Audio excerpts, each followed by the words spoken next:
ಪಡ್ಡು ಮಾಡ್ತಾ ಇದ್ದೀನಿ. ಅದು ಹೇಗೆ ಮಾಡೋದು ಅಂತ ನೋಡೋಣ ಬನ್ನಿ. ಅಕ್ಕಿ,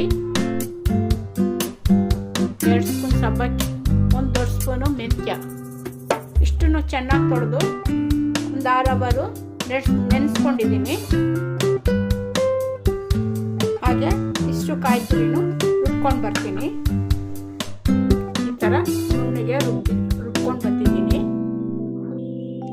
ಈಗ ಒಂದು ಪಾತ್ರೆಯಲ್ಲಿ ಹಾಕಿ ಬೆಳಗ್ಗೆವರೆಗೂ ಉದ್ಕೋದಕ್ಕೆ ಬಿಡ್ತೀನಿ.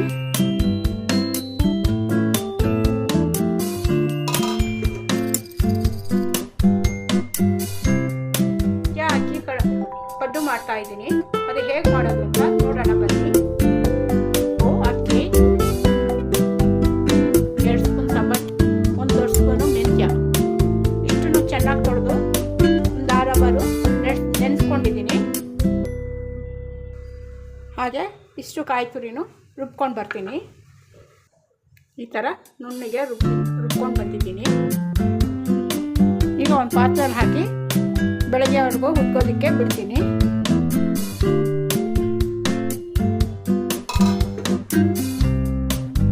ಈಗ ಬೆಳಗ್ಗೆ ಆಗಿದೆ, ಹಿಟ್ಟು ಈಗ ಉದುಗಿದೆ.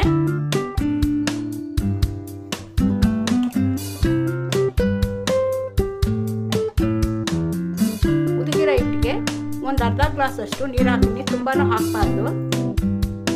ಉಪ್ಪು, 1-2 ಸ್ಪೂನ್ ರವೆ, ಸಣ್ಣದಾಗಿ ಹೆಚ್ಚಿಟ್ಕೊಂಡಿರೋಂಥ ಈರುಳ್ಳಿ, ಸ್ವಲ್ಪ ಕ್ಯಾರೆಟ್ ತುರಿ,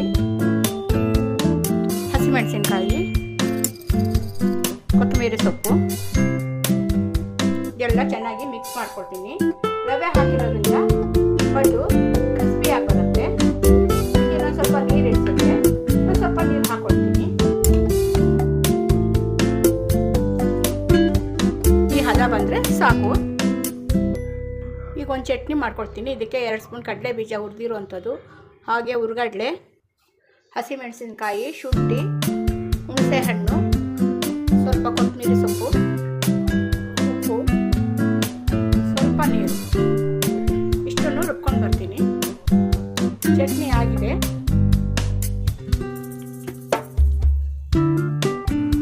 ಪಡ್ಡು ಮೊಳಗೆ ಎಣ್ಣೆ ಹಚ್ಚಿ ಇಟ್ಕೊಂಡಿದ್ದೆ. ಈಗ ಹಿಟ್ಟನ್ನು ಹಾಕ್ತೀನಿ.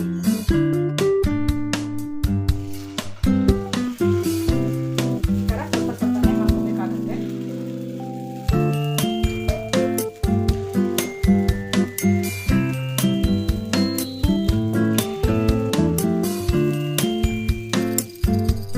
ನಾನು ಮೀಡಿಯಂ ಫ್ಲೇಮಲ್ಲೇ ಇಟ್ಕೊಂಡಿದ್ದೀನಿ. ಈಗ ಒಂದು 5 ನಿಮಿಷ ತಟ್ಟೆ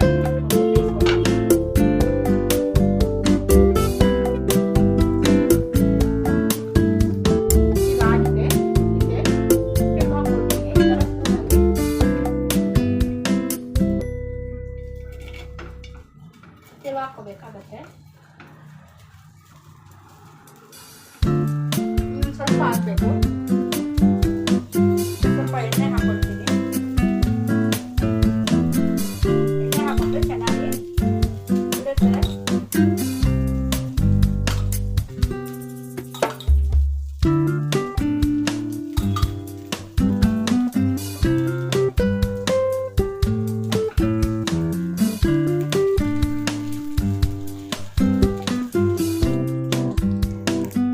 ಪಡ್ಡು ತಿನ್ನೋದಕ್ಕೆ ರೆಡಿಯಾಗಿದೆ. ನಿಮಗೆ ಈ